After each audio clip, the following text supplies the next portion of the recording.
So it's day 2 of VTM, and today I'm going to go through all of the books that I have collected in this room over the past year, excluding textbooks unless they're really cool textbooks. So I have 2 categories today. The first is books that I went out and bought myself because I wanted them, and the second is books that I just kind of stumbled across, like on campus and stuff like that. We're going to start with books I bought myself, which are mostly art books. The first is called Designing for Social Change. This book is by Shea, and basically it shows you how, let me see, there are like a lot of case studies basically of people who have like designed things that actually like help communities instead of just like being posters. Alongside that is Just Design by Christopher Simmons.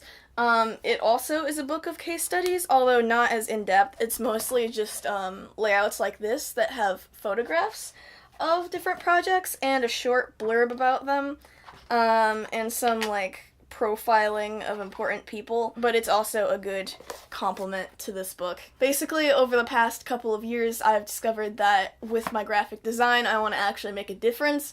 I definitely don't want to work for an advertising agency, because the older I get, the crappier I feel about advertisements, and I don't want to put that out there. I want to like actually help people the best I can. I might make a video about that. It's called Human-Centered Design, if you want to look it up before I talk about it. Along that same vein is Beautiful Trouble. Basically, it's specifically about like dissent and stuff and methods of protest and creative methods of protest. It's all black and white, and it's a really big book, so it's hard for me to show you stuff, but basically it just gives you a lot of advice about tactics, principles, theories, case studies, and practitioners. It's like your comprehensive guide to shaking stuff up. Another art book I bought was How To by Michele Bierut. If you are a graphic designer in any capacity, you've probably heard of Bierut. He works at Pentagram, which is this ad agency in New York, I believe, and it's just like a book of like his process and like his story of growing up and projects he did that he's really proud of, or maybe that he's not so proud of, that kind of like shaped him into the person he is. And it just has a lot of really cool stuff to look at and to think about. So onward from art books into political books I've bought. First we have, what should I start with? The Gay Revolution by Lillian Faderman is a book I used for my, Histories of Queer Activism class. This is like a 600, 700 page book. It's a beautiful piece of nonfiction, although it doesn't really talk about transgender history at all, which brings me to my next book called Transgender History, which talks about transgender history. So taken together, these two will give you a pretty comprehensive overview of gay and lesbian history and transgender history. This book does not really talk so much about bisexual history, at least not the point that I'm at. I've read about as far as the AIDS crisis, which is, how far is that? Page 442 is where I am right now. So we still have like 300 pages for bisexual people to show up. Additionally, we have Sexuality and Socialism by Shea, and it is the history, politics, and theory of LGBT liberation. This is actually a textbook for my Histories of Queer Activism class, which is, as you can tell, a pretty cool class. My 2 other political textbooks are Women in Politics and Distinct Identities, which are for my Women in Politics class. Both of these are pretty academic texts. They're not like light nonfiction reading. They're like, this one is full of like scientific articles about the intersections of gender and race, which is really interesting because there are statistical differences, and you can't just like survey the overall population and like survey mostly white women and then generalize for like all races of women, because there are a lot of different voting patterns, and I don't know, it's cool. Women in Politics is not really scientific studies, it's just like, it's a history book, but it's pretty neat. So now we're on to books that I've found or purchased on campus, like stumbled across without planning, and the first one is Stonewall Blues by Leslie Feinberg. It is a literary classic in the realm of LGBT studies, and basically it is about this young butch growing up in the, what year is it? I feel like it's post-Stonewall, It's like maybe 70s. Basically, it tells a lot about the police brutality and sexual abuse experienced by a lot of lesbians and gay people and transgender people. It's very upsetting to read. It's very deeply uncomfortable. It's a really good book, though. Next up, we have Other Side of Paradise by Stacey Ann Chin, who I actually met.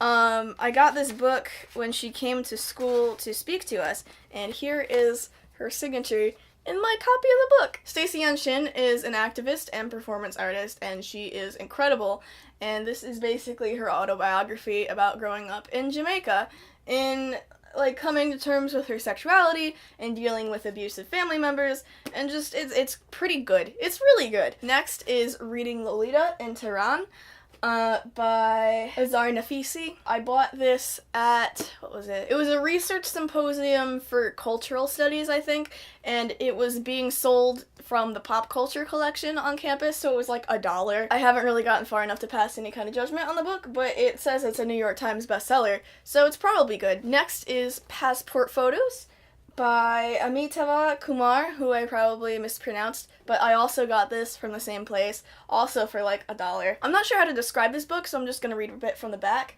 It says, organized as a passport, this multi-genre book combines theory, poetry, cultural criticism, and photography as it explores the complexities of the immigration experience, intervening in the impersonal language of the state. So it's like creative writing, creative nonfiction, probably. Clearly I have not read that much of this at all, but it looked really intriguing, so I picked it up. And then we have Meridians, Feminism, Race, and Transnationalism, which is, it's a journal. I'm pretty sure it's an academic journal, and this is volume 1 from spring 2001, and I picked it up because I wanted to read some, like, actual academic texts about international feminism. I thought it'd be pretty cool. We also have Talking Back by Bell Hooks. Bell Hooks is Bell Hooks. My roommate just walked in the bathroom and the door slammed really loud, and it startled me. But Bell Hooks, Bell Hooks is an incredible black feminist, and you should definitely read her work because it's crucial to read her work if you're interested in this stuff, like, at all. And then the two other ones I got that I really don't know much about, Living My Life by Emma Goldman, and Straight to Jesus, which is about conversion therapy. Emma Goldman was I can't remember if she was a socialist. I think she was a socialist. She got arrested a lot. She did a lot of wild stuff.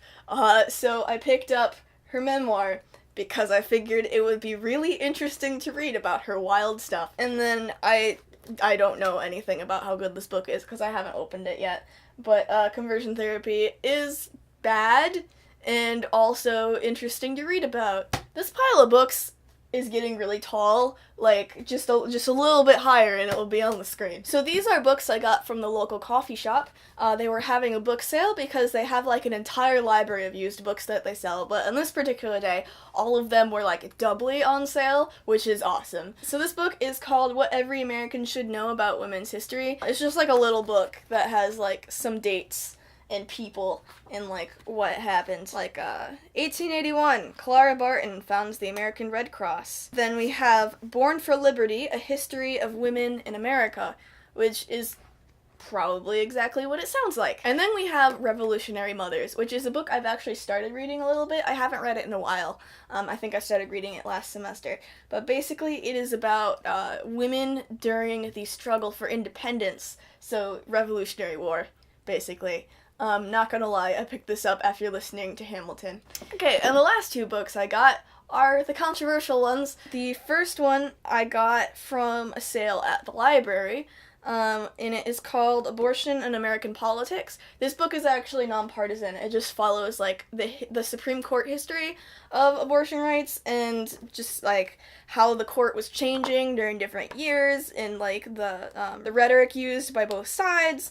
And it's just, it's just, a fascinating tome of factual judicial information, and I love reading about the Supreme Court. I think it's freaking fascinating, because I'm a huge nerd, basically. And then we have Crow After Row, which is not unbiased. I got this because I went to a training on how to speak to the press, and they gave us this book because they had some extras in the office, and it's about abortion restrictions have increased in recent years and how those have been affecting people's abilities to get abortions. It's really interesting, actually. Like, it has a lot of really specific information in it. Okay, so this is a really big pile of books. I'm gonna pan down so you can see how big.